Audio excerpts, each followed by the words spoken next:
Okay, let's kick it off then. Good morning, everyone, and welcome to today's webinar. I'm Mark Finley. I'm the Fellow in Energy and Global Oil with the Institute's Center for Energy Studies. The COVID-19 pandemic has roiled the global energy system. And this is your cue to say, and tell us something we don't know, Mark.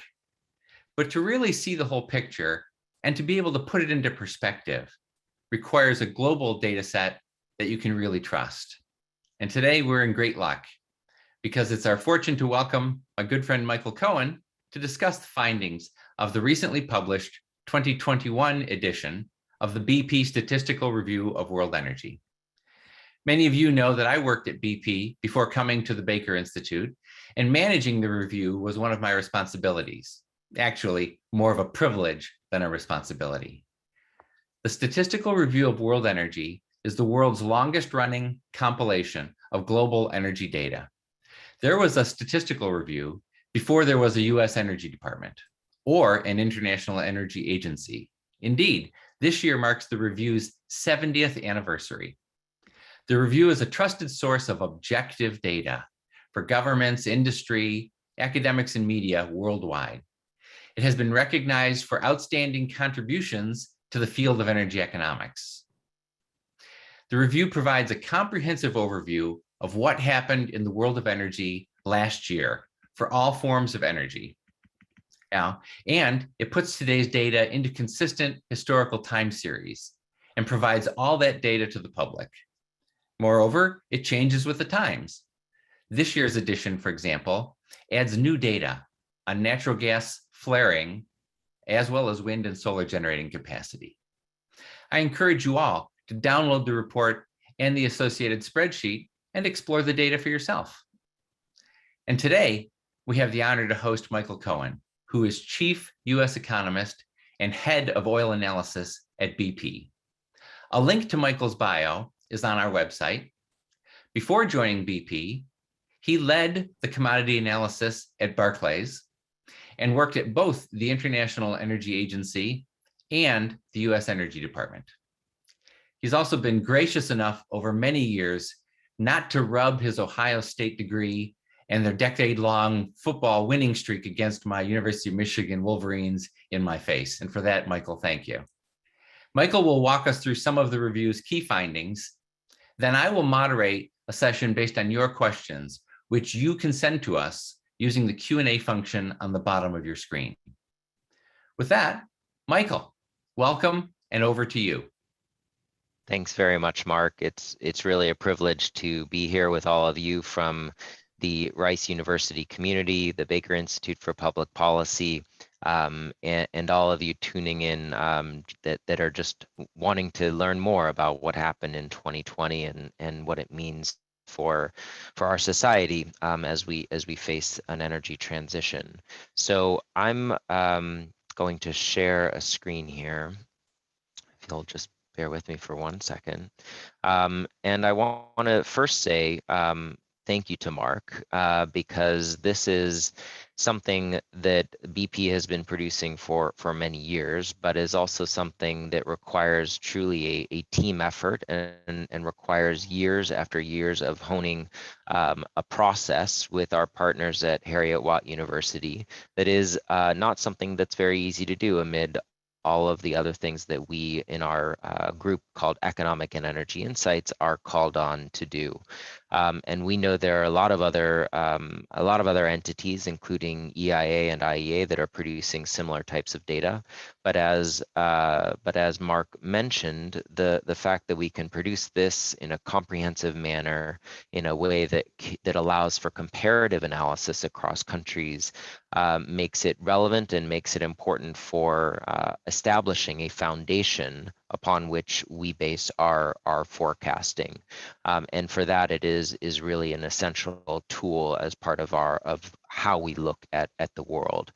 So I'm going to split the discussion this morning into three main topics. What happened in 2020, what was surprising about it, and then also use this as an opportunity to look back over the last 5 years since the Paris Agreement was concluded what has happened in the energy system versus what was initially forecast. And so, as Mark mentioned, we've been doing this for 70 years. It's tracked the Suez crisis, the Fukushima disaster, the global financial crisis, the any kind of energy crisis and opportunity over the last 70 years has been tracked in the, the deep down in the spreadsheets and also in the analysis that we have been doing. And so this is an opportunity to look back and think about what it means for looking forward. So as I mentioned, I'm going to start out with just what happened last year. How surprising was it? How we learned then about how the system responded to the COVID stress test, and then think about the progress that the world has made since the Paris Agreement was concluded. And so last year, clearly, as we all experienced, GDP contracted by the most since World War II. And even as we look forward into 2021, I suspect that we will find again that the rebound in economic activity is not going to be as V-shaped as we all would have liked. Of course, there are going to be some countries that have emerged from this crisis much more quickly than others, but the delays in vaccination and the problems that we're seeing in terms of the economic recovery and frictions in the labor market, all of that is going to continue to bear down on the ability of the world economy to recover from this crisis. So all that aside, all that economic thought aside, what's important for us is to think about what happened to the energy system. And what these two charts are showing here is that energy demand and CO2 emissions were basically falling and moving in lockstep with one another last year. Energy demand fell by about 4.5%, and carbon emissions from energy use also fell by about 6.3%. So these large falls, of course, just as much as the fall in GDP that we saw, were the largest that we saw since World War II. And indeed, that reduction of 2 gigatons of CO2 means that carbon emissions last year were basically back to levels that we saw in 2011. Now, when we look at the components of energy demand, you see different stories. So overall, primary energy down by about 5%. But the biggest decline that should stand out to all of you is the decline in oil demand. And that shouldn't be surprising because we all experience it as transport sector, as the transport sector was locked down and personal behaviors meant many of us stayed home. The other interesting bar here in this chart is the lack of a decline in electricity demand at a global level. And there are various reasons for that. So this is what it looks like at a global level. What does it look like in the US? Same thing, but the thing that should stand out to you here is the very large decline in coal use. And so that came from switching in the power sector. And at the same time, primary energy fell by more than it did, or a greater percentage than it did in the rest of the world, largely driven by that reduction in power demand that you see over in the purple bar on the right, and also because of that decline in coal. It made it disproportionately higher than what you saw in the rest of the world. Now, both of these declines and the declines that you saw in several other industrialized countries are in stark contrast to what we saw happening in China. So in China, despite that GDP growth slowing to just 2% from 4, 5, or 6% as we saw in the last couple of years, you still saw this very strong growth in carbon intensive energy last year, energy use and energy production last year. And we can come back and talk about that later on. But I think it's important to highlight just how much the Chinese economy continued to grow despite, it's interesting to look at just how much energy consumption and energy production continued to grow in China despite GDP growth contracting much more than it has in history. Now, what does this mean overall from a carbon emissions pathway? So we saw last year a 6% fall in carbon emissions. And yeah, that 6% fall looks great, but it's that kind of fall that we need to be able to see next year and the year after, and basically for the next 30 years to get down to the kinds of pathways that are consistent with a Paris Agreement. And that 85% decline, similar to what you see from the IEA's Sustainable Development Scenario, similar to what you see from BP's Rapid Scenario and other deep decarbonization scenarios, needs to see that kind of 6% decline next year compounded in order to be on a pathway. The problem is that the decomposition that I showed you means that the 6% decline that we saw last year is likely to be temporary. What I mean by that is that both the fall in primary energy and the fall in carbon intensity shown here in this chart in orange are both directly related to the fall in oil demand.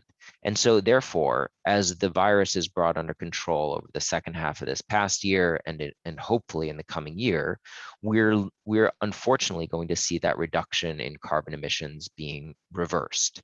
And so the important thing here to take away is that we need to see that on a more sustainable basis. We need to see that kind of adjustment without the very strong contraction in economic growth that we saw in the economy last year.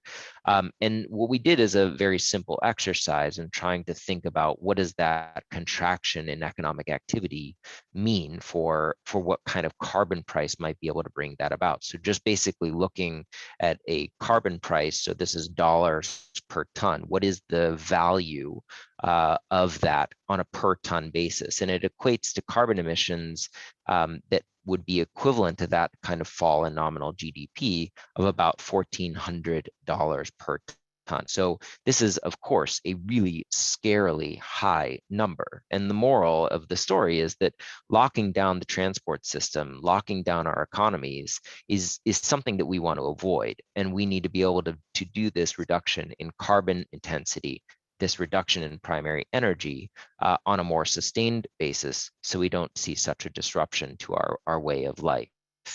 Now, the other interesting thing here, to come back to what's happened in oil demand, is that when we think about oil demand, it represented about 3/4 of last year's decline in energy consumption. And it was, as I mentioned, that key factor for the near record fall in carbon intensity of the energy mix. And the US alone, oil consumption last year fell by about 2.3 million barrels a day, the most of any country. And that accounted for about 1/4 of the decline in oil demand. So why am I mentioning this? I mean, when we look at what it looks like on the scale overall for global CO2 emissions and US CO2 emissions, the oil intensity of the US economy presents not just a challenge for decarbonization, but also an opportunity. And I think this comes back to the role that energy companies and the energy centers can play going forward in reducing the carbon intensity of the transport sector, of the power sector, and the energy sector itself. So when we think about the outside of just the travel and transport sector, power sector emissions also fell last year very, very sharply. But as I mentioned, it's because of that reduction in coal-fired generation.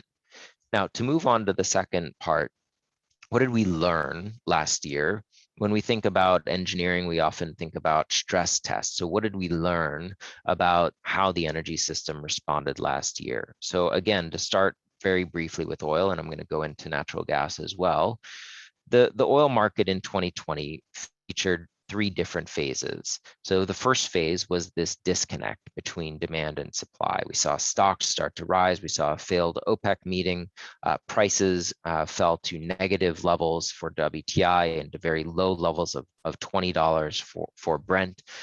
Then finally, we saw some reduction in OPEC supply and other non-OPEC supply. We saw an agreement as we moved into the second quarter of last year. And we started to see some very cautious rebound in oil demand as trade picked up and as people ventured out for summer vacations. And so that that led to a reduction in the buildup of stocks, but they still remained at a very high level. And this should be familiar to many of you that followed the oil market last year. The third phase, which we're still in, is one where we're starting to see that excess stock being unwound, that excess, that amount that is in addition to the average that we've seen over the last several years. Now, what can we learn from this? We can learn from this is that, of course, OPEC Plus was willing and able to stabilize the market in the face of a temporary supply or demand shock. But we have to all be asking ourselves the question whether this is going to continue to happen. And it is likely going to depend on the nature of the shock, the nature of OPEC to respond to a more permanent shock that might come as a result of an energy transition, as a result of a plateauing in oil demand, or even a decline in oil demand in some scenarios. How OPEC responds to that is not necessarily going to be the same as the way in which they might respond to a more temporary shock. And instead, they might focus more on preserving market share rather than maximizing revenue. Again, when we think about the oil market as well, the demand contraction that we saw in World War II was off the charts. So we saw the use of jet fuel and kerosene decline by something like 30-40%, 3+ million barrels a day as aviation across much of the world was grounded. Similarly, gasoline demand fell by around 13% as mobility measures crashed. And I would say in contrast, the products that were most closely related to the petrochemical sector, so naphtha, ethane, and LPG, were broadly flat and supported in part by increasing demand for PPE and other medical and hygiene related supplies. Now, the interesting thing, which hasn't really gotten talked about a lot among some of our other public presentations, is the impact on the refining sector. And I think this is worth a little bit of a discussion on. Now, I think that as we are looking forward into the next 2 to 3 years, we're going to see a healthy bit of new refining capacity being built in non-OECD countries. And the price pass-through in those non-OECD countries may differ from the way that prices and margins are passed through in OECD countries. And what we saw last year and what we are seeing over the course of the last decade is that the share of refining throughput that's coming from OECD countries is declining every year. And so what that means is that in countries like in the United States and like in other industrialized economies in Europe, for example, the price pass-through is having a direct impact on refining throughput and refining capacity needs. And so I think it's important to reflect on the fact that in the coming years, just as much as we saw last year, the elasticity of OECD refining throughput is increasing, and we're likely to see more and more refining closures as the share of non-OECD refining continues to increase. Why do I show this? Because it's interesting. It's interesting to be able to look at the data series that we provide, and I don't see a lot of other people providing global free refining throughput series to try to think about what this means for the future of refining throughput and refining capacity. And also refining centers like PADD 3 and the US Gulf Coast.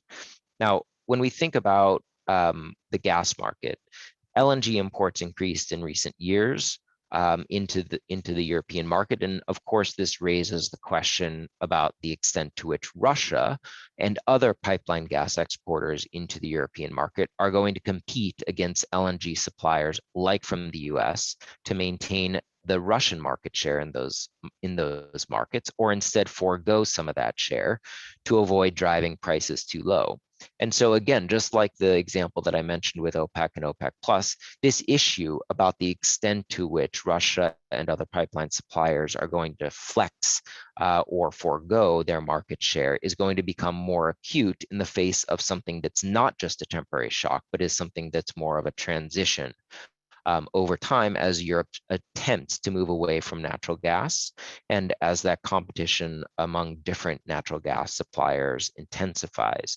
And so we saw this case in point last year, right? If you look at what happened in terms of US LNG utilization rates, LNG exports increased last year, something like 30%, and are now accounting for 13% of global LNG trade on average.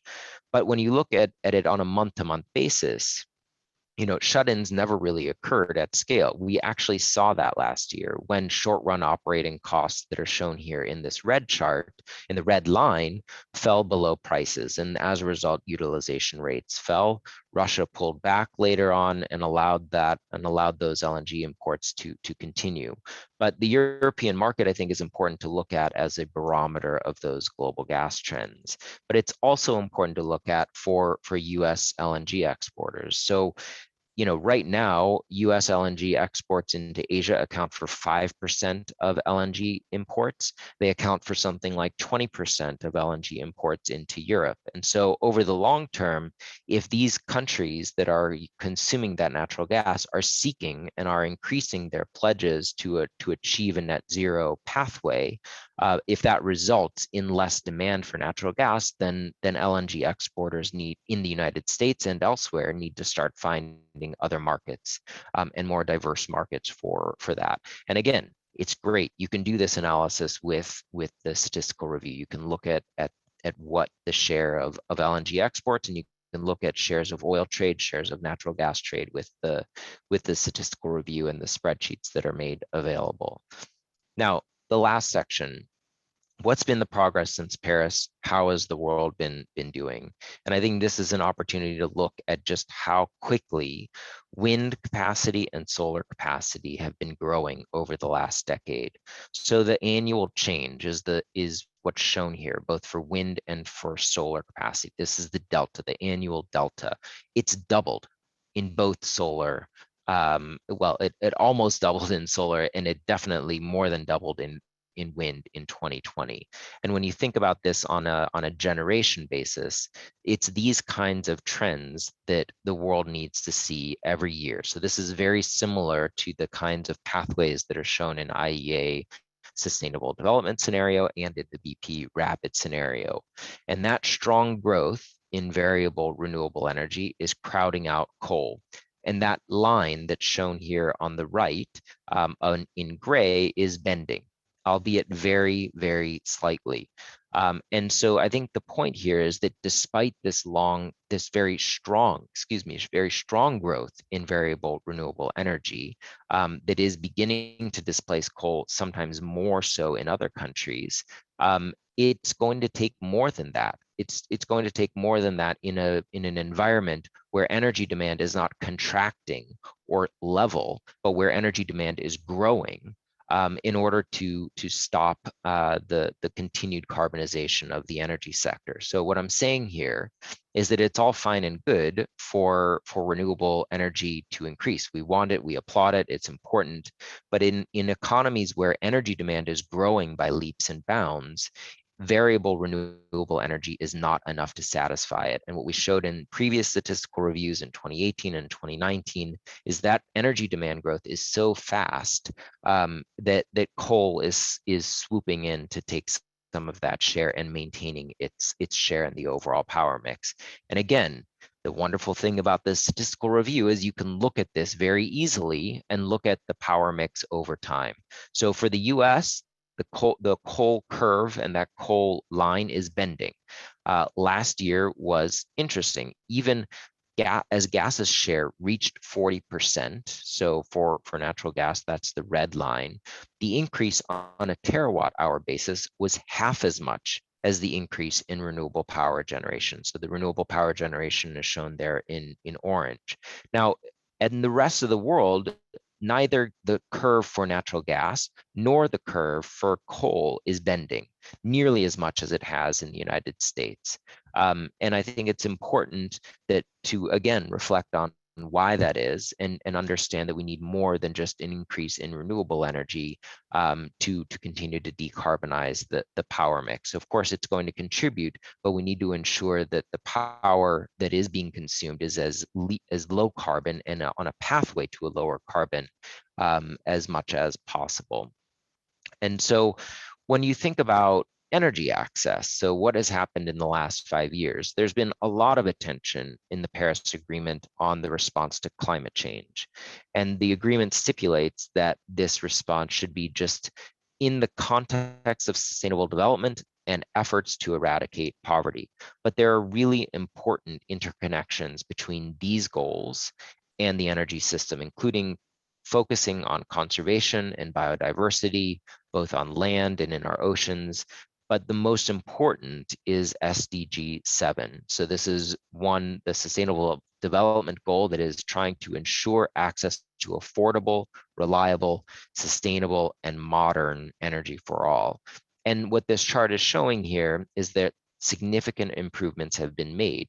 That 15% of people that if you look at the number of people without access to electricity between 2015 and 2019, it's down 15%. It's down to something like 10% of the world population. So 1 billion in 2015 to a little over 750 million by 2019. But these improvements have been uneven. And in 2020, which is not shown in this chart, COVID has reversed the decline. And so the Energy for Growth Hub estimates that the minimum that the UN is using is not a sufficient minimum. And they think that we ought to have a modern energy minimum of something like 1,000 kilowatt hours per year. That's something like 4 times greater than the UN definition. And so based on that definition, and what we're talking about here is more than just being able to turn a light bulb on and off during the day. It's something that's greater than that, that is able to support strong and sustainable economic growth. And so if you think about that higher estimate, there's 3.5 billion people that are still living below a world energy, a modern energy minimum. And that represents that 3.5 billion people is half of the world's population. Now, why do I talk about this in addition to the fact that it remains a very important problem? I talk about it because there's wasted energy. And this year we tried to address the flaring intensity and overall flaring in our data. This is data that you may be familiar with. It's also being reported by the World Bank. We took a slightly different approach and are trying to look at it not just for the upstream, but also for the downstream. And so overall flaring is 150 BCM. That's a lot of natural gas. It's a lot of natural gas that's wasted and a lot of gas that could be used for other more productive purposes, such as reducing the energy poverty problem. And so when you look at the progress that we've made in the last several years, unfortunately, it's not improving. Depending on how it's measured, it's either the same or slightly worse than it was during the prior 5-year period. Now in the US, gas flaring fell by 5 BCM last year, about 30%. And that accounts still, though, for about 8% of global flaring. So we're always trying to improve. Last year, this was one improvement. The capacity data for electricity was an improvement. Clearly, there's a dichotomy and a continuing diversion between what is stated as hopes, net zero hopes, and the ambition, and what is actually shown in reality. So I think that it's important to reflect on this. If you look at what happened over the last 5 years, energy emissions just continue to decline, and over the course of energy emissions just continue to increase, and it declined in 2020, back in line with some of the forecasts that we've seen in the past.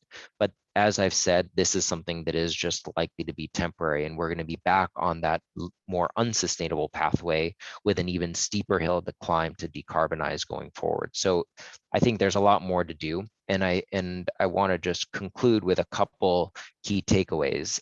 And just to summarize this for those that may have tuned in slightly later. So when it comes to both OPEC's response and Russia's response, their response to temporary shocks is going to differ from a more permanent shock to the energy transition. And I think those that are observing markets and those that are making investment decisions need to reflect on that and what that might look like, not just over the next year, but over the next 10 and 20 years. Second point that I've made repeatedly just relates to the growth in renewables. We wanted to grow. It grew something like 300% over the last 5 years. And that growth happened despite the the supply chain issues, but it's not going to be sufficient in a world where energy demand is continuing to grow at the pace that we've seen in the last several years. And so we need to see other solutions. We need to see hydrogen and CCUS. We need to see energy efficiency. We need to see other low carbon solutions, of which many of you are very familiar with and are working on. So we are too late to this challenge, and we cannot exercise being particular about what low carbon solution allows us to get back onto a more sustainable pathway. As I said, that 6% is going to be erased as soon as we come out of COVID. And the challenge, as I mentioned, is to do that kind of reduction without a $1,400 carbon price, because that's just something that none of us want to have to swallow. And then finally, I'll just echo and reinforce the message that I said before. There is going to be growing demand for reduced carbon intensity energy, and half of that world is still at an energy level. Half of our world is still at an energy level that is below a modern energy minimum. And so our challenge is to capture and measure and identify those sources of energy that are wasted in order to monetize them and to provide those people that fall into that share of the population with a more sustainable solution going forward. So with that, Mark, I look forward to our questions, and I'll stop sharing here. Awesome. Thank you, Michael. For a great presentation, already getting lots of great feedback, from a very large webinar audience, by the way.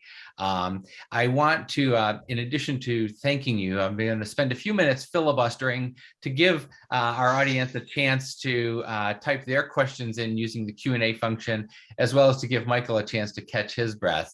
I wanted to note that Michael, that BP produces a companion piece of analysis to the Statistical Review, an annual long-term world energy outlook. Michael made several references to some of the scenarios that BP produces in the forward-looking portions of his commentary, and that is also available on the webinar on the BP website. And we will look forward to hosting Michael and his colleagues when the next edition of that comes out as well. When is that slated for, Michael? I would say sometime in 2022, but unclear when. There you go. Okay, sure. All right. Well, while I give people a chance, and thank you, there's already some really interesting questions coming in. Let me ask, I want to have two questions, and if thanks for all of you for permitting me that prerogative. Number one, Michael, you mentioned specifically went out of your way to mention China and how China seemed to buck the trend in terms of both growing demand and growing supply of energy last year. As a companion piece of that, you made several mentions to trade, and one of the things you can pull out of the BP data is that global trade in oil, gas, and coal all fell more rapidly than underlying supply and demand. And my question to you is, looking at the China situation and the broader trade dynamics in COVID, is that, something that we need to be worried about in terms of growing protectionism around the world, or is there a more sanguine explanation for what we observed in China and globally with trade? No, I mean, I think that it is something that we need to be concerned about, and we clearly saw that supply chains were affected last year, and we saw that trade as well contracted. And I think one of the issues that we looked at in our scenarios in the energy outlook last year is a deglobalization scenario in which rising tariffs and other protectionist behaviors led to a lower energy demand pathway than in some of the BAU or other the business as usual types of scenarios. So it's clear that that's going to have an economic effect. And it's clear as well that it's going to have an effect on the ability of new energy and new decarbonized energy in some cases to penetrate into markets where it ought to go if those protectionist measures were not there. Yeah. Okay, thank you. Well, and we'll all be watching that, as a key issue going forward for sure. Mhm. You mentioned at one point the notion that the challenge of the energy transition also presents a significant opportunity for the fossil energy industry. And given that, Rice is Houston based and as is a lot of our audience, there's a lot of interest in Houston about how to leverage its expertise to maintain its position as the world's leading energy city, in a transition. And I'd be interested in your thoughts on what specifically about the fossil industry do you see as an opportunity heading into this transition? Yeah. No, it's a great question, and I think that at the end of the day, my answer to this comes down to one real point. Everyone needs a seat at the table, right? There is no way that we can possibly create and grow enough new green companies, new renewable energy battery producer, what you name it. There's no way that you can produce enough green companies fast enough to solve this crisis. 70% of global emissions come from energy consumption across energy, the energy sector, the industrial sector, and transport. And it's clear that these sectors need to be transformed. And like I said, it's great that renewables are growing. We are investing in it ourselves. So are many of our peers. It's grown, 300% over the last 10 years, but it still represents only something like 5-6% of global energy demand today. So you need these companies that are at the heart of the energy system. And many of those energy companies either have operations or even headquartered in Houston. And that Gulf Coast Energy Center is critical overall for how the rest of the energy system is going to evolve. But we need society, you need investors, you need governments, both big and small, to help support these companies that have an aspiration to greening companies. And I think these companies that may not be low carbon today, but have an ambition to become low carbon, are really important. And these companies have scale, they have capabilities to make the energy system greener and rapidly. Now, I think when you think about Houston, so that's the kind of overall for energy, for the energy industry and for the energy industry in Houston. But a lot of this we're already seeing happening. Houston, think about it. It's the center, and Pad 3 and the Gulf Coast area is the center of energy transformation. I think it's hard to come up with any other energy center across the world that is more of a nexus for that energy transformation other than the Houston and broader Gulf Coast and Louisiana area. And from a metro perspective, it's the fifth largest fifth largest city in our country. It's the largest fuel producing region in the Texas Gulf Coast. When you think about which companies are already started along this pathway when it comes to CCUS, Talos and ExxonMobil have already announced innovation zones. You're seeing announcements around CCS capture that from Sempra, from Cheniere.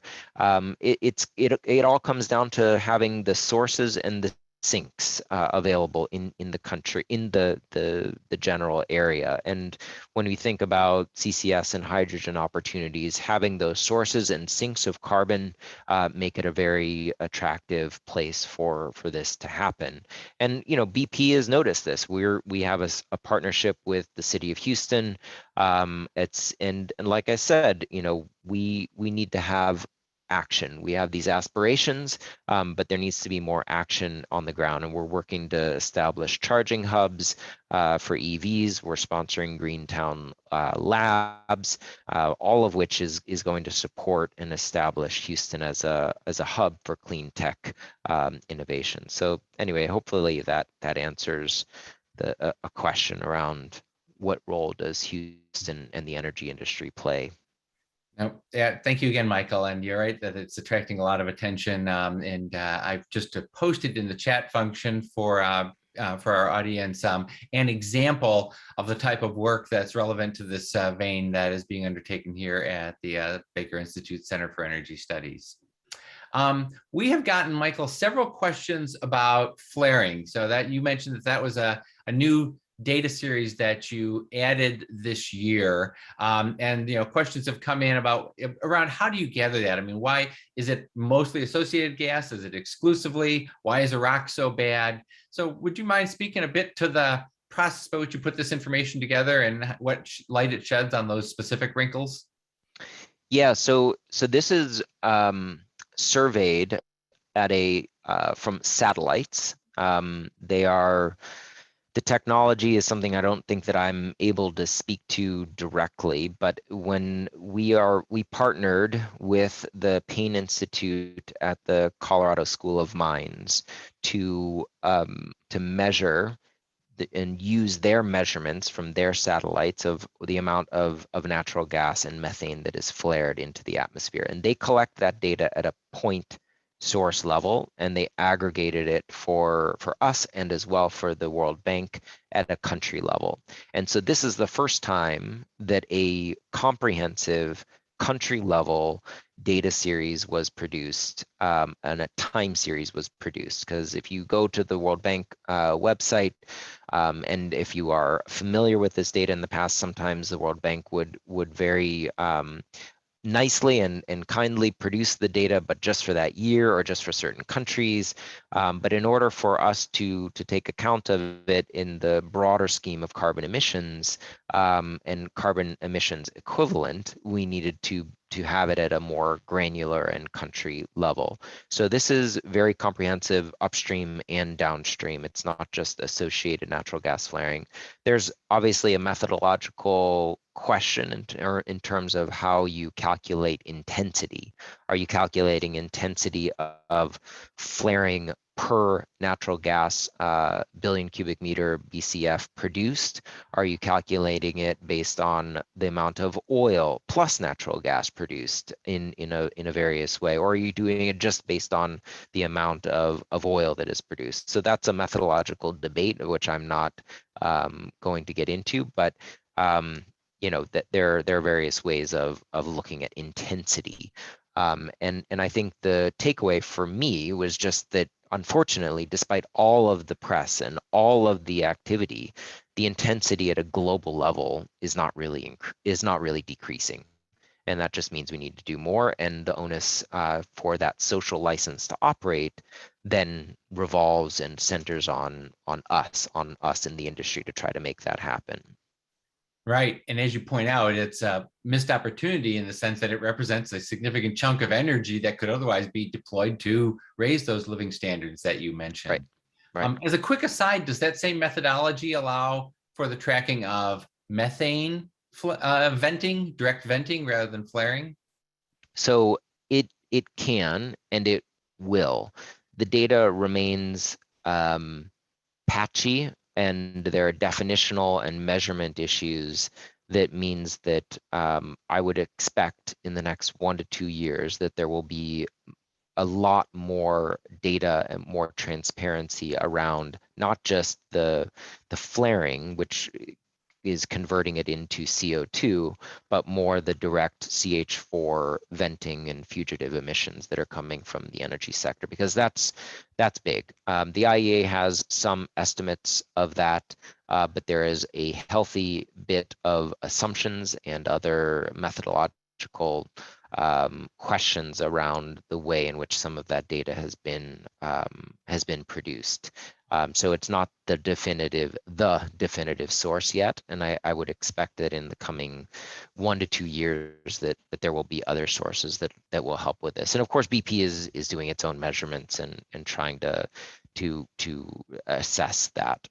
But I'm looking forward to the technology continuing to evolve to be able to track those non-flared CH4 emissions. And we'll know it's at a sufficient state of quality when the table appears in a future edition of the Statistical Review. Let us hope. Yes. So there, Michael, been several questions around this concept of the energy minimum. And just in terms of trying to dig a little more deeply into what exactly we're trying to conceptualize here, but also Well, how do you take into account prospects for conservation or greater efficiency of energy use when we think about what the world and especially emerging countries and poor people around the world need to get by on? Yeah, so I want to give credit where credit is due.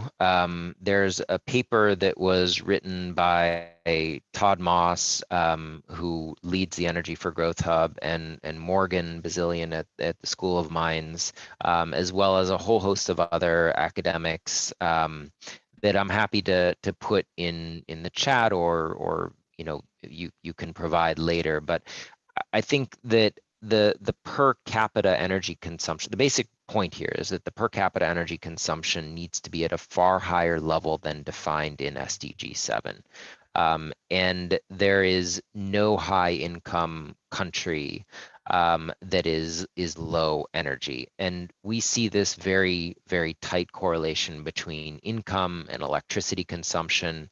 And we've seen that through time and time again. And so when you think about the energy consumption minimum that's defined in some of the UN work, it just basically it just needs to be higher. And in order to address that going forward, it means that there's a far higher amount of energy poverty under this new definition than what is described by SDG 7. So there's a lot of work that needs to be done on this, both in terms of measuring and also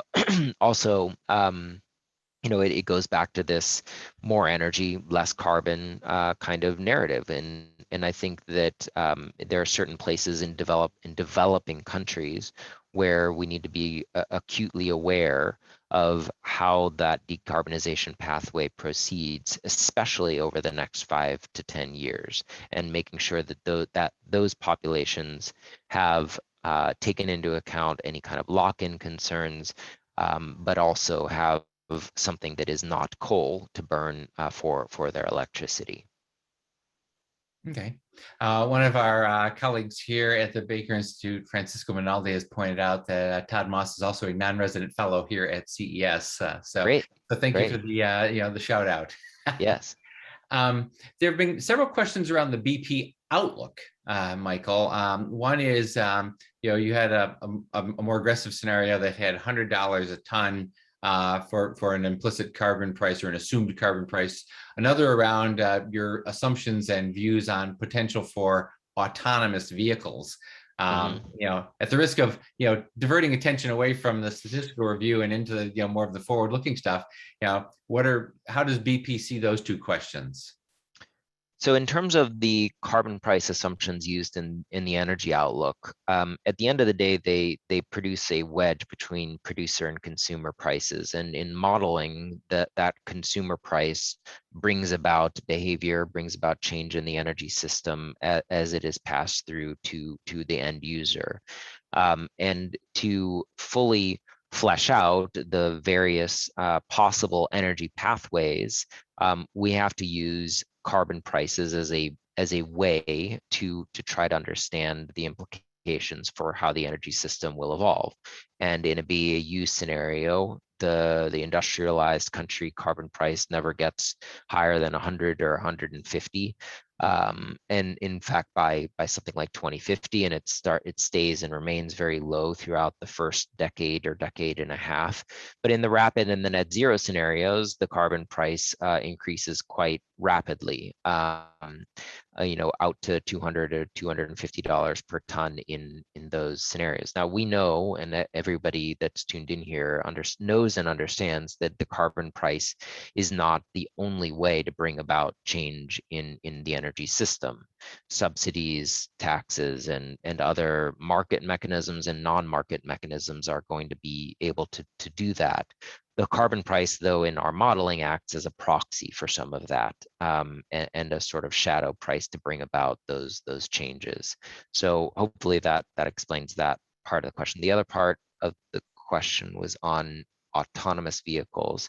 Right. So the the experts at UC Davis, Dan Sperling talks about three revolutions, right? The revolution in electrification, the revolution in autonomy, the revolution in shared mobility, right? And when we think about how that may play out over a long term, autonomy plays an important role in driving up the electrified vehicle miles traveled or electrified vehicle kilometers traveled. And it is something that we continue to hold in our outlook. It drives up that rate later on in the 2035 to 2050 timeframe. But there have been clear challenges with autonomy lately. Of course, investor interest is still there. A lot of different companies trying and building in various amounts and levels of autonomy, not full level 5 autonomy, but various levels of autonomy in the technology that OEMs and car companies are offering. But stay tuned for the next energy outlook, and I'm sure we'll have more to say on that. Great. Yes, I'm still looking forward to being able to jump in my car and just take a nap and say, take me to work. Of course, these days with COVID lockdowns, I'm just looking forward to be able to jump in my car. Yes. So if you thought you were going to get away without having to talk about the oil market, Michael, I'm afraid we're going to disappoint you with the last question. Is that I'm going to put two together. One was very short term in saying, how are you reading the market right now? And the particular question was in the context of the administration's request recently for OPEC to raise production, and how are you seeing, the kind of balance of supply and demand, but also the tension apparent between climate aspirations and, kind of short-term considerations around the price at the pump. On the longer term, the question is around, so when you say that Russia and OPEC will react differently in the face of structural change, are you specifically talking about them trying to grow production and live with lower prices, and elaborate a bit on that theme? Yeah, so I mean, in the short term, obviously we don't talk publicly about our market view, but I do think that there are a couple key facts that we all are clearly aware of. Number one, oil demand has not rebounded at a global level yet, and there remain uncertainties about vaccine deployment, and the ability, of employment and other labor markets to fully rebound in the aftermath of what has been a very serious pandemic-induced shock. It is fascinating that we have 6 million people out of work, and yet productivity and the level of GDP here in this country is back at levels from pre-pandemic. It's a statement and a testament to the improvements in productivity that we are all experiencing. Now, what this means in terms of where oil prices go, nobody knows, and I'm not going to speak about it publicly, but it's clear that OPEC has an interest in seeing a balance and a continued reduction in the excess inventories that have been built up over the last year and a half, and they have proven 100% plus. They've proven that with 100% plus compliance, and of course we're going to see peaks and valleys in terms of that as other disrupted supply comes on and off. But I think the track and the momentum is clear, that eventually that excess stock level will go away, and we'll have to contend with a new normal level of stocks, because these stock levels, every single time we go through another disruption, whether it's 14 to 15 or 2008, 2009, we reset that normal level of inventory. So I think there's a lot of interesting analysis that can be done around that.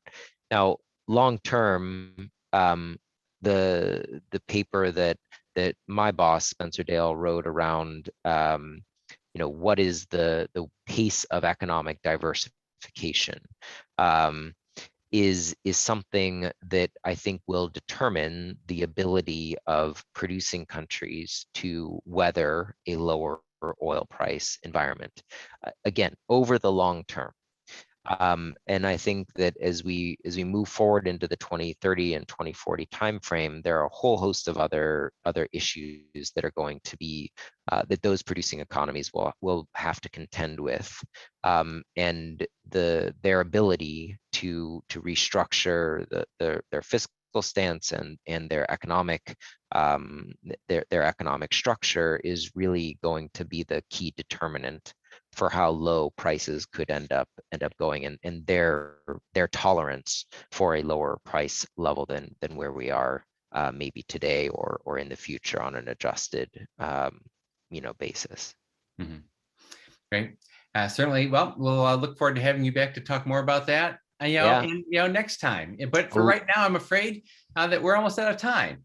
Yeah, can I just interrupt, Mark, for 1 second? I mean, I'm fascinated by both the number of people and the number of questions that we were not able to get to. So I urge all of you to please don't hesitate to reach out and engage with us on these issues. It's really great to see both friends and former colleagues on here. So.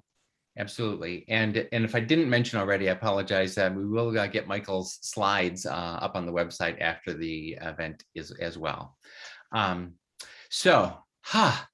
we covered a lot of ground. And we could easily keep going. The turnout, the number of questions are a testament to the information contained in the statistical review, as well as your ability to present it, Michael.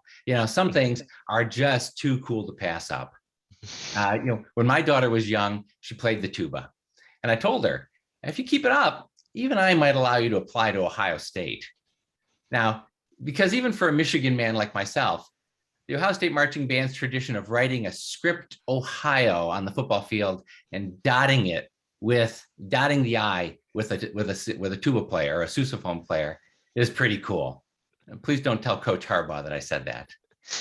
Now, for an energy nerd like me, the annual publication of the Statistical Review is also too cool to pass up. It's a great opportunity to step away from the daily noise around us and to just look at objective data to help get a better understanding of the world around us. So, Michael, thanks to you and the team at BP for preparing it and for sharing it with us today.